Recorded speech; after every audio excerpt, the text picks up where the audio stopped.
11월 9일 주일 예배를 시작하겠습니다.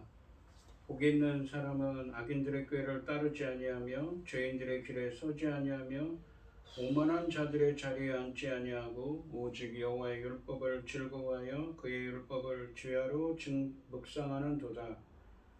그는 시냇가에 심은 나무가 철을 따라 열매를 맺으며 그 잎사귀가 마르지 아니함 같으니 그가 하는 모든 일이 다 형통하리로다. 악인들은 그렇지 아니하며 오직 바람에 나는 겨와 같도다. 그러므로 악인들은 심판을 견디지 못하며 죄인들이 의인들의 모임에 들지 못하리로다. 무릇 의인들의 길은 여호와께서 인정하시나 악인들의 길은 망하리로다. 아멘. 저희들을 창세전에 특정하시고 여기까지 인도해 주신 주님 감사드립니다. 오늘 예배 가운데 임재하여 주시고 예배가 신령과 진정으로 드려지는 예배가 되게 하여 주시옵소서. 이 모든 말씀 거룩하신 예수님의 이름으로 기도드리옵나이다. 아멘. 찬송가 23장입니다.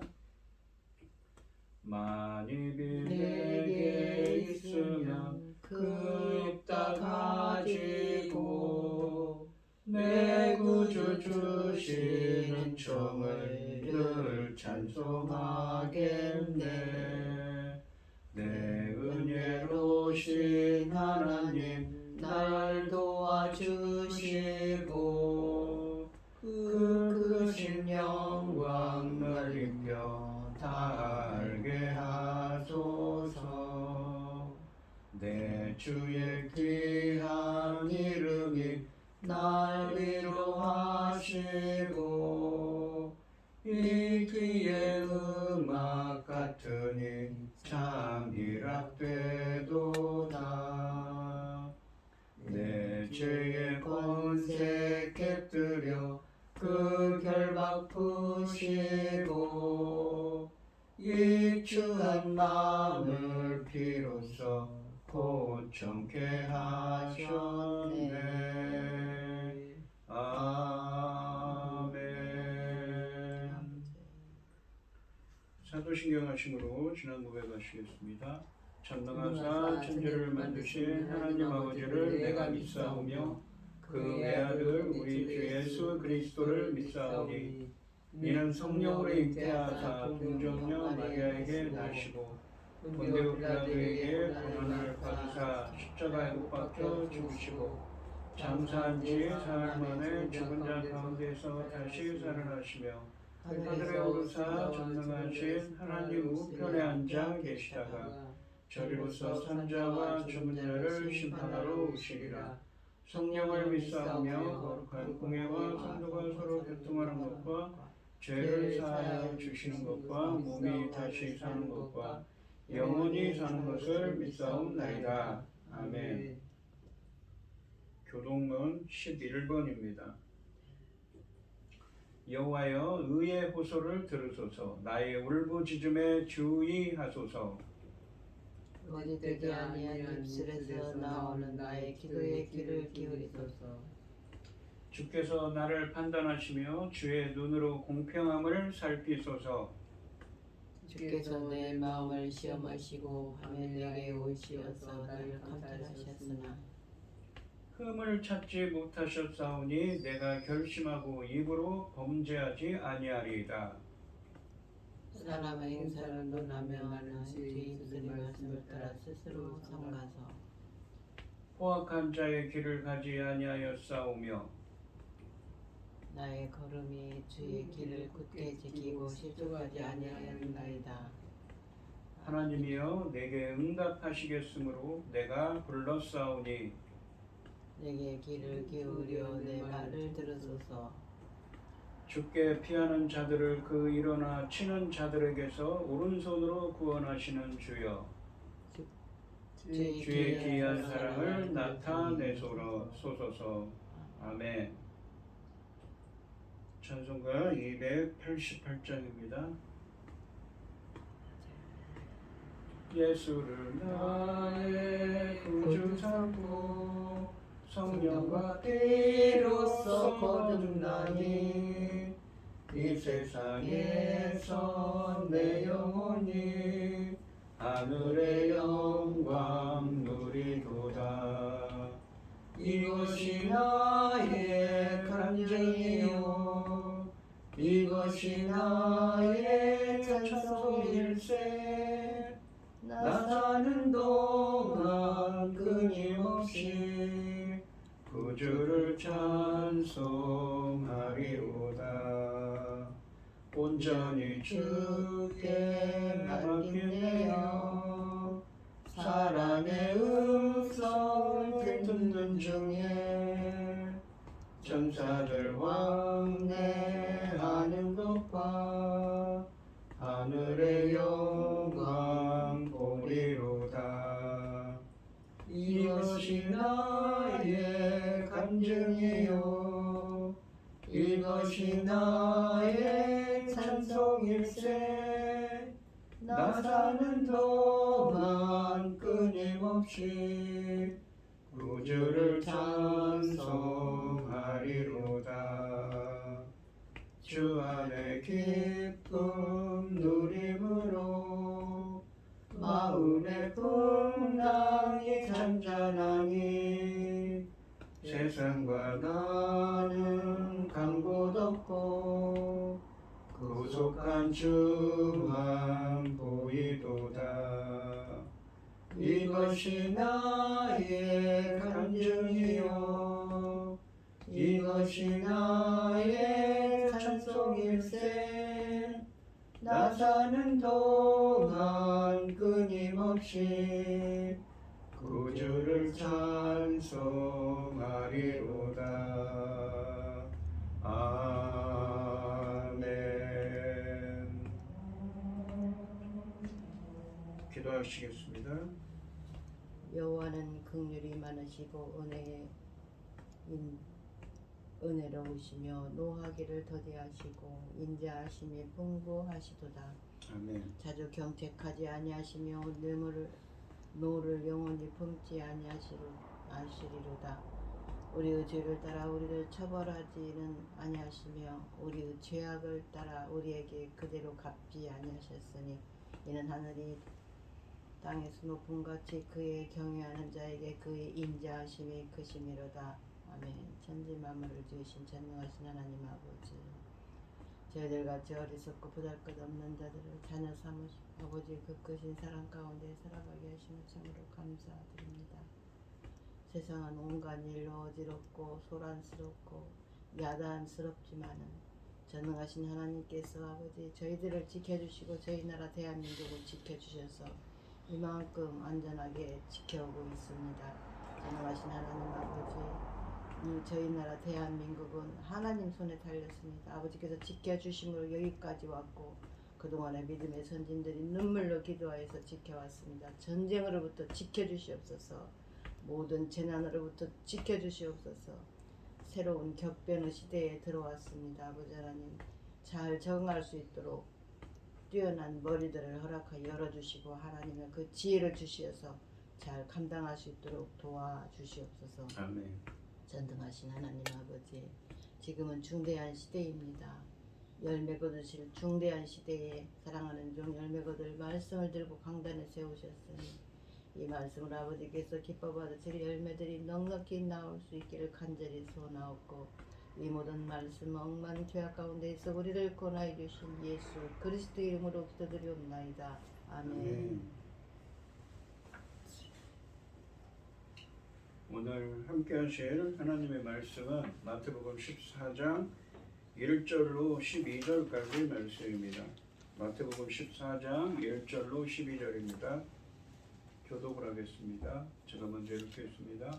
그때 분봉왕 헤롯이 예수의 소문을 듣고 그 신하들에게 이르되 이는 세례 요한이라 그가 죽은 자 가운데서 살아났으니 그러므로 이런 능력이 속에서 역사하는도다 하더라. 전에 헤롯이 그 동생 빌립의 아내 헤로디아의 일로 요한을 잡아 결박하여 옥에 가두었으니 이는 요한이 헤롯에게 말하되 당신이 그 여자를 차지한 것이 옳지 않다 하였습니다. 헤롯이 요한을 죽이려 하되 무리가 그를 선지자로 여김으로 그들을 두려워하더니 마침 헤롯의 생일이 되어 헤로디아의 딸이 연석 가운데서 춤을 추어 헤롯을 기쁘게 하니 헤롯이 맹세로 그에게 무엇이든지 달라는 대로 주겠다고 약속하거늘 그가 어머니는 지킴을 듣고 이르되 세례 요한의 머리를 소반에 얹어 여기 있으러 내게 주소서하니 왕이 근심하나 자기가 맹세한 것과 그 함께 앉은 사람들 때문에 주라 명하고 사람을 보내어 옥에서 요한을 목을 베어 그 머리를 소반에 얹어서 그 소녀에게 주니 그가 자기 어머니에게로 가져가니라. 요한의 제자들이 와서 시체를 가져다가 장사하고 가서 예수께 아뢰니라. 아멘. 찬송가 336장입니다. 환난과 핍박 중에도 성도는 신앙 지켰네. 이 신앙 생각할 때에 기쁨이 충만하도다. 성도의 신앙 따라서 죽도록 충성하겠네. 옥중에 매인 성도나 양심은 자유 얻었네. 우리도 고난 받으면 죽어도 영광 되도다. 성도의 신앙 따라서 죽도록 충성하겠네. 성도의 신앙 본받아 원수도 사랑하겠네. 인자한 어느 행실로 이 신앙 전파하리라. 성도의 신앙 따라서 죽도록 충성하겠네. 아멘. 오늘 본문 말씀의 제목은 세례 요한의 순교입니다. 오늘 본문 말씀에서는 크게 두 부분으로 나눕니다. 1절과 2절 말씀에서는 이 본문에 나오는 헤롯, 그러니까 헤롯 안티파스라고 하는데, 이 헤롯이 예수님의 기적적인 활동 소식을 듣고 이는 분명히 자신이 참소한 세례 요한이 다시 살아나서 그 안에서 권능을 행하는 것이라고 여기며 두려워하고 있습니다. 이 3절부터 12절까지 말씀에서는 과거에 이 헤롯 안티파스가 이 세례 요한을 죽인 일을 회상하고 있습니다. 헤롯이 세례 요한을 죽인 사건을 회고하는데, 헤롯은 자신의 악행을 감추려고 세례 요한을 악에 가두었고 섣부른 맹세 때문에 무고한 요한을 처형하게 됩니다. 그 일이 그에게 올무가 되었습니다. 1절과 2절 말씀해 보시면, 그때의 분봉왕 헤롯이 예수의 소문을 듣고 그 신하들에게 이르되 이는 세례 요한이라. 그가 죽은 자 가운데서 살아났으니 그러므로 이런 능력이 그 속에서 역사하는도다 하더라 라고 되어 있습니다. 이 본문의 그때로 시작함으로써 압달락과의 연관성을 드러내고 있습니다. 압달락에서 이 선지자이신 예수님께서 고향에서 거절당하셨습니다. 그런데 이제 본문은 선지자였던 요한이 거절당하여 죽음에 이른 이야기를 하고 있습니다. 예수님과 요한 사이의 이러한 연관성은 성경 곳곳에 드러나는데 17장 12절과 13절 말씀에서는 좀 더 분명하게 드러나고 있습니다. 그 그곳에서 예수님은 당신께서 요한의 운명을 공유하게 될 것을 밝히시는데, 그렇다면 본문은 앞으로 예수님께서 직면하실 죽음의 운명을 예시하는 기능을 한다고 할 수가 있습니다. 본문은 헤롯 안티파스를 분봉왕 헤롯이라고 지칭합니다. 분봉왕이라는 호칭을 붙인 것은 마태복음 2장에 나오는 헤롯 왕으로 불린 헤롯 대왕과 구분하기 위한 것입니다.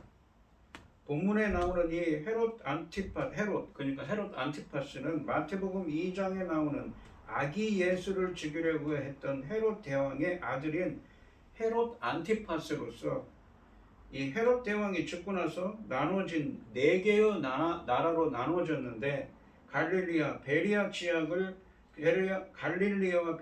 지역을 주전 4년부터 주 39년까지 다스린 통치자입니다. 헤롯은 분봉왕이라고 되어 있습니다. 이 분봉왕이라는 이 번역된 이 헬라어는 4분의 1 통치자를 의미합니다.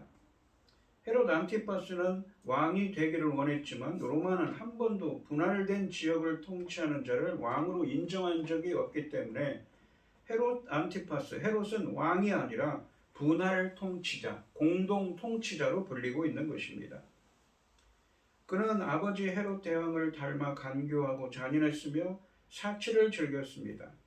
이 누가복음 13장 32절 말씀에서는 헤롯 안티파스를 여우로 묘사하고 있습니다. 누가복음 23장 6절로 16절 말씀에서 예수님은 십자가형을 받기 전에 안티파스에게 잠시 넘겨지게 됩니다. 이 9절 말씀에서는 헤롯을 왕이라고 또한 지칭하는데, 이는 당시 일반인들이 헤롯을 왕으로 부르고 있었음을 반영한 것입니다. 헤롯은 마침내 자신의 통치 지역인 갈릴리에서 무리의 열렬한 호응을 얻으며 사역하시는 예수님에 관한 소식을 듣게 되었습니다. 헤롯은 무엇보다도 예수님께서 행하신 기적들에 대해 깊은 인상을 받았습니다. 그래서 그는 그러한 능력들이 어떻게 예수님 안에서 활동하시는지를 고심한 끝에, 이 사람은 내가 죽인 그 세례 요한이다, 그가 죽은 자들 가운데서 일으킴을 받았다라고 생각한 것입니다. 헤롯은 예수님에 대한 소문을 듣고 신하들에게 죽은 세례 요한이 살아난 사람이라고 말합니다. 그는 이러한 추론은 그가 얼마 전에 세례 요한을 죽인 일로 양심의 가책을 받고 있었고, 내심 세례 요한이 다시 살아나면 어떻게 하나라고 염려하고 있었음을 알려주고 시사하고 있습니다. 헤롯 안티파스가 이렇게 생각하는 것은 그가 가진 죄의식 때문입니다.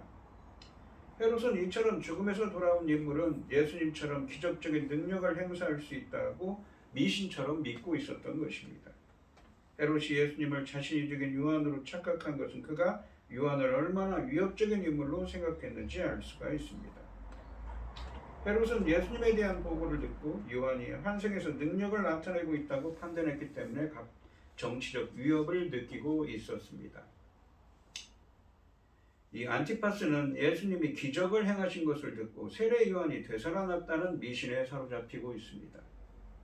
본문의 이 남은 부분, 그러니까 3절부터 12절까지 말씀은 안티파스의 이러한 특이한 생각의 배경을 제공하는 일종의 회상 장면입니다. 이제 우리는 과거로 되돌아가 헤롯이 요한을 죽인 내용에서 그가 왜 세례 요한을 두려워했는지에 대한 배경을 보여주고 있습니다. 3절과 4절 말씀해 보시면, 전에 헤롯이 그 동생 빌립의 아내 헤로디아의 일로 요한을 잡아 결박하여 옥에 가두었으니, 이는 요한이 헤롯에게 말하되 당신이 그 여자를 차지한 것이 옳지 않다 하였음이라 라고 되어 있습니다.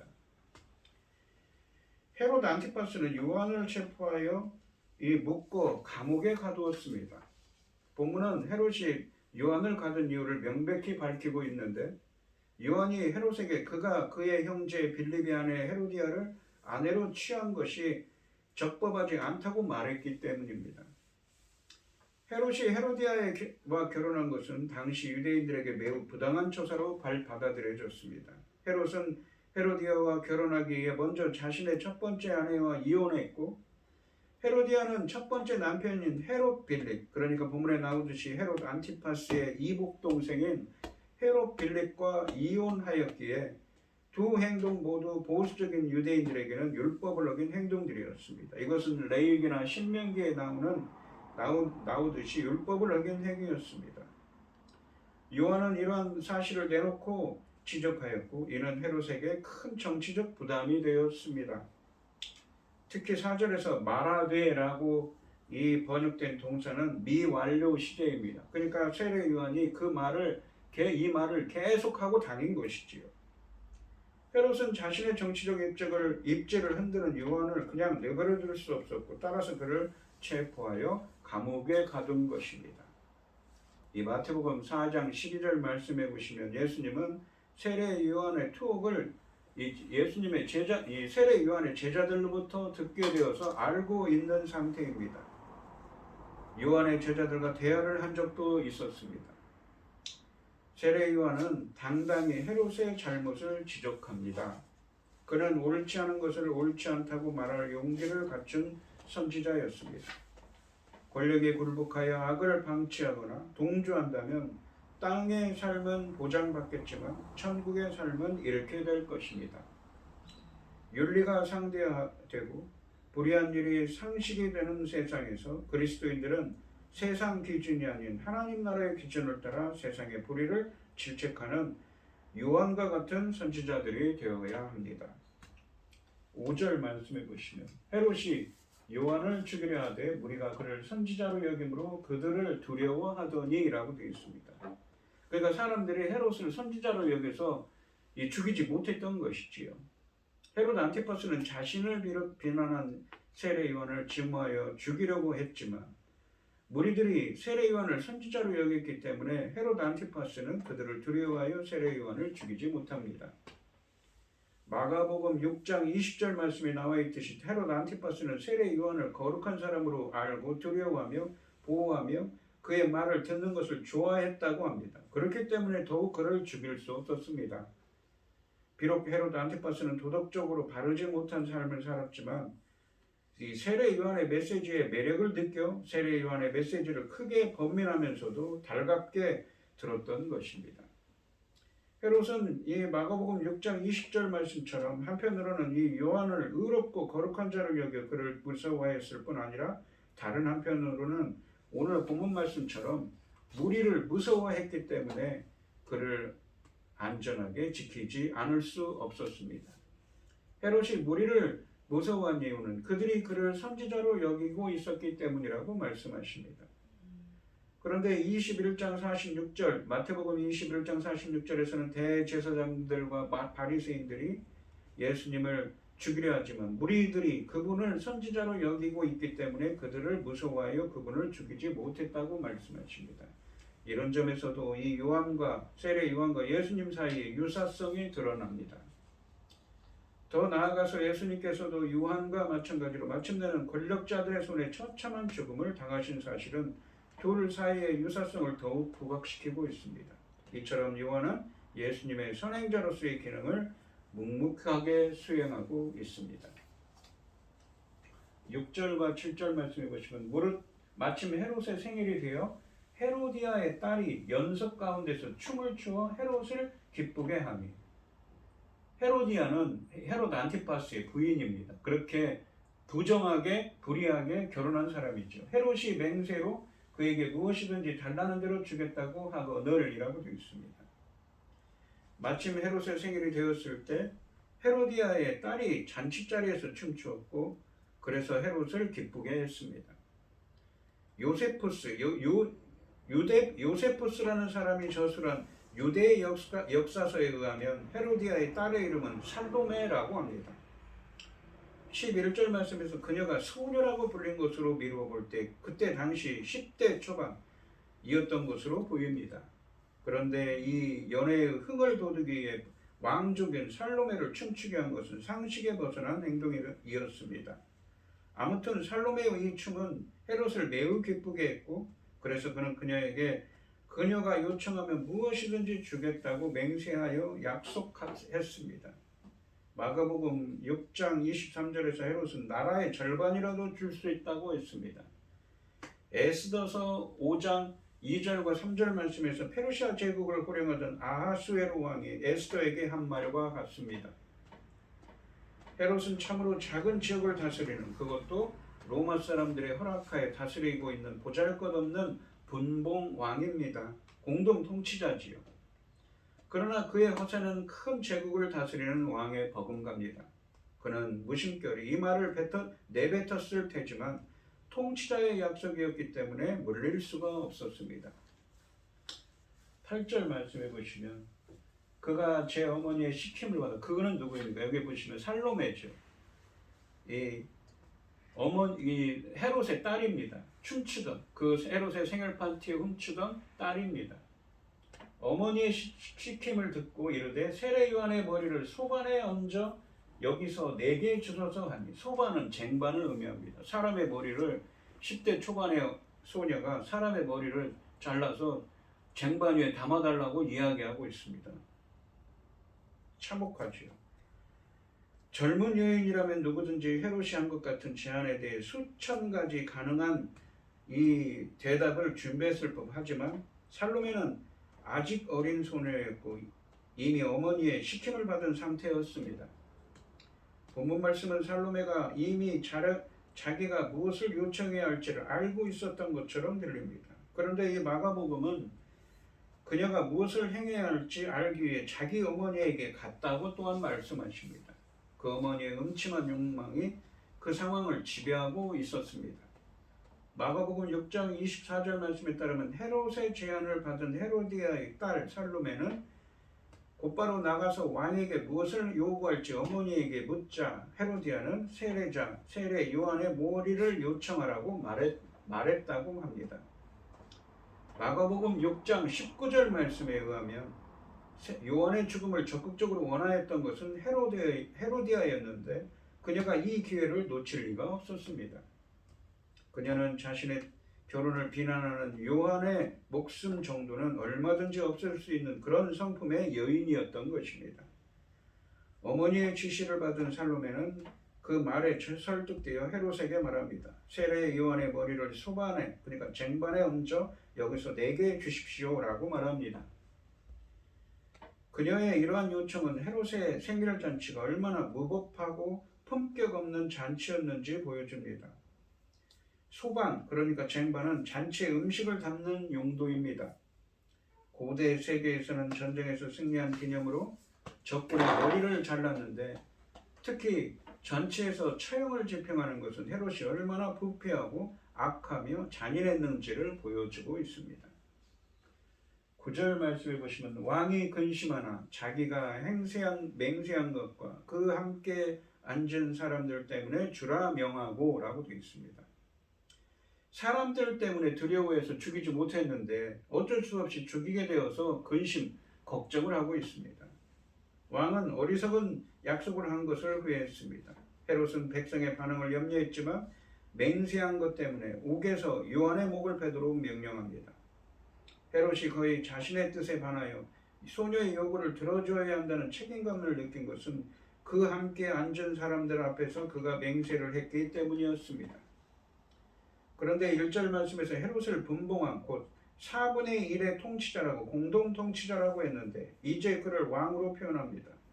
사람들은 헤롯에게 아부하기 위해 그를 왕으로 불렀고 자신도 왕처럼 행동하고 있습니다. 안티파스는 이 잔인한 부인과 딸이라는 두 여인의 음모에 굴복하고 맙니다. 목을 베는 것은 로마의 관습이었지 유대인들의 일반적인 처형 방식은 아닙니다. 더군다나 재판도 없이 사람을 사형시키는 것도 합법적이지 않았습니다. 그러나 술에 취해 그가 어떻게 할지 지켜보며 희죽되고 있는 관리들 앞에서 헤롯은 이를 거부하기에는 너무 나약했습니다. 헤로디아는 마음먹은 대로 하게 되었습니다. 헤롯은 사회적 압력에 갇혀버렸고 요한의 처형은 승인되고 말았습니다. 10절 말씀해 보시면 사람을 보내어 옥에서 요한의 목을 베어라고 되어 있습니다. 헤롯은 사람을 보내 감옥에 갇혀있던 세례 요한의 목을 베었습니다. 이것은 요한이 갇히고 참수형을 당한 감옥이 왕궁에서 멀지 않았음을 암시합니다. 참수형은 유대인들에게 참혹한 형벌이었던 것이 분명한데 요한의 이와 같은 참혹한 죽음은 예수님의 죽음이 얼마나 참혹할지를 내다보게 합니다. 11절 말씀해 보시면 그 머리를 소반에 얹어서 그 소녀에게 주니 그가 자기 어머니에게로 가져가니라 라고 되어 있습니다. 딸은 요한의 머리를 소반에 얹어 직접 들고 자기 어머니에게 다가갑니다. 본문은 이 헤로디아의 딸을 소녀로 묘사합니다. 소녀라는 단어는 피가 흐르는 머리를 쟁반에 담아서 어머니에게 가져다 주려는 행동과 전혀 어울리지 않는 단어입니다. 헤로디아의 이 잔인성은 아합의 아내, 이 열왕기상과 열왕기하에 나오는 아합의 아내 이세벨과 그의 딸 아달랴를 생각나게 합니다. 헤롯과 헤로디아의 딸이 보여주는 이 잔인함과 도덕 불감증은 당시 헤롯 가문의 윤리적 수준과 헤롯의 통치를 가늠하게 합니다.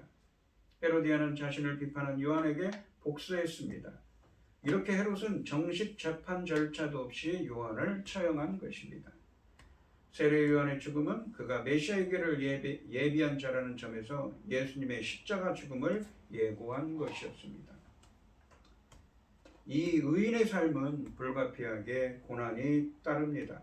말과 삶으로 세상의 불의를 드러내기 때문입니다. 세상은 불의를 동조하지 않는 의인을 비웃고 핍박합니다. 하물며 불의하다고 책망하는 자를 그냥 놔둘 리 없습니다. 그러나 이것이 그리스도를 따르는 제자가 걸어갈 십자가의 길입니다. 12절 말씀해 보시면 요한의 제자들이 와서 시체를 가져다가 장사하고 가서 예수께 아뢰니라 라고 되어 있습니다. 세례 요한의 제자들은 요한의 시신을 가져다가 장사함으로써 제자로서 선생에 대한 마지막 임무를 수행합니다. 제자들의 이런 모습은 예수님의 시신을 장사한 아리마대 요셉의 모습을 연상시킵니다. 그리고 나서 그들은 앞서 자신들이 찾아뵌 적이 있는 예수님께 가서 요한의 죽음을 알려드립니다. 그들이 예수님을 찾아간 것은 자신들의 선생이 예수님에 대해 증언했고 또한 질문하도록 그분께 보내어졌다는 사실에 비추어 선생의 죽음도 알려야 한다고 생각했기 때문이었습니다. 제자들의 이 마지막 행동은 마태복음에만 나오는 내용으로서 본문과 다음 단락을 이어줍니다. 예수님은 요한의 제자들의 보고를 듣고 곧바로 피신하셨던 것입니다. 이 오늘 본문 말씀을 보시면 세례 요한은 당당히 헤롯의 잘못을 지적했습니다. 그는 옳지 않은 것을 옳지 않다고 말할 용기를 갖춘 지도자입니다. 선지자입니다.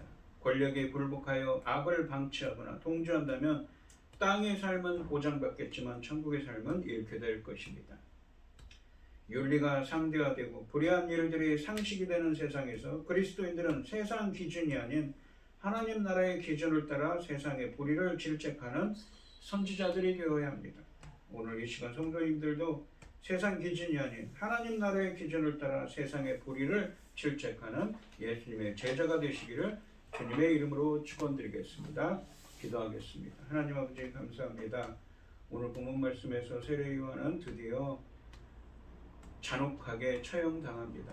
그러는 잘못된 것을 잘못됐다고 불의한 것을 불의한 것으로 지적하다가 끝내는 이 헤로드 안티파스의 부인과 딸의 그 잔인함으로 말미암아 불의하게도 처형당하고 있습니다.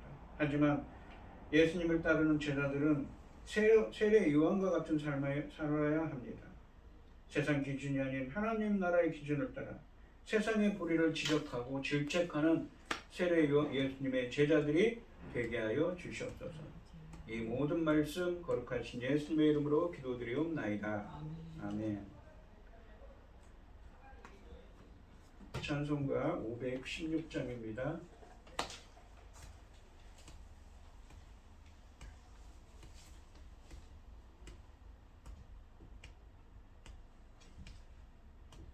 옳은 길 따르라 그의 길을 세계 만민의 참된 길 이 길 따라서 살기를 온 세계에 전하세 만 백성이 나갈 길 어둠 밤 지나고 동튼다 환한빛 보아라 저기 주 예수의 나라 이 땅에 곧 오겠네 오겠네 주 예수 따르라 승리의 주 세계 만민이 나갈 진리와 진리요 참 생명 내 창검을 부수고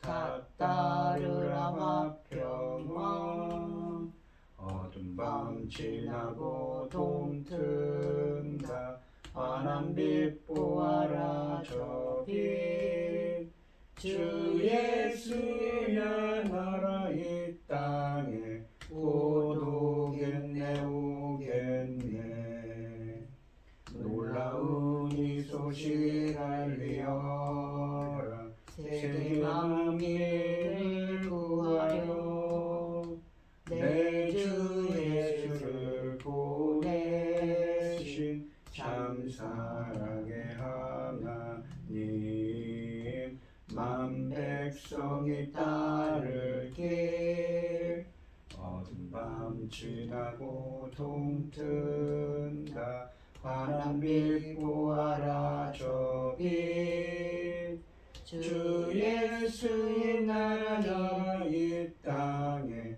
곧 오겠네 오겠네 고난 길에 치고 찾아온 길 많은 백성을 구한 길 모두 나와서 믿으면 온 세상이 마침내 이 진리에 살겠네 어둠 밤 지나고 동튼다 환한 빛 보아라 저기 주 예수의 나라 이 땅에 곧 오겠네 오겠네